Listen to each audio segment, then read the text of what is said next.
Hi, I'm Charles Vethan. Welcome to the Vethan Law Firm P.C.'s Video Educational Series. Today's topic is fiduciary duty. Whether our client has been sued or is looking to initiate litigation, oftentimes the first question they ask us is, what is a fiduciary duty, after we bring up that terminology in conversation. At its heart, a fiduciary duty is a relationship of confidence and trust that the law and common sense instills in a person based on a special obligation they have to another person. Joseph, when you're talking about a fiduciary duty, not every relationship in a company has a fiduciary duty. Typically, we see a fiduciary duty with directors, officers of the company, senior management, and you may have some employees who owe the company a fiduciary duty if they're entrusted, as you stated, with the secrets of the company, or they're in a position that can direct company operations. And Charles, if you recall, there is a series of cases where even a familial relationship in an informal situation, the law could impose a fiduciary duty. I think it behooves us to give some examples right now. Well, sure. The whole concept of being a fiduciary is one of trust and confidence.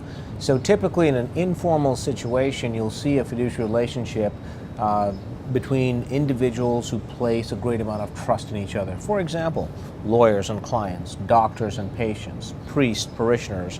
And this concept has also expanded to a business or company setting. Yes, and you'll see that primarily in officers and directors of corporations. And the reason the law imposes a fiduciary relationship is because companies, while they are recognized as persons under the law, can't defend themselves like a normal human person. So they need representatives in the world to act for them.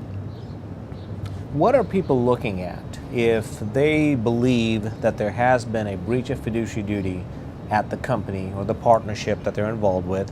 What are some factors that would typically indicate that they have a claim? Some of the factors involve self-dealing, for example.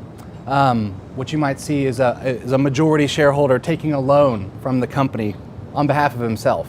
You might also see a situation where a key sales employee takes a kickback from a vendor, and while the contract might be at fair market value, he's choosing that vendor because he's receiving a special benefit. So in all these claims, it seems to me that there is a undertone, if you will, that the person who's breaching their fiduciary duty is feathering his or her own nest at the expense of the company or the business. Yes, and this comes up in shareholder disputes and partnership disputes, and it's very important to know who has the ability to bring a claim in court.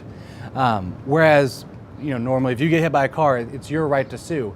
If a company has been essentially abused by a majority shareholder or an officer and director, sometimes a minority shareholder may not have the right to sue. That's why the law gives you a special standing of derivative proceeding.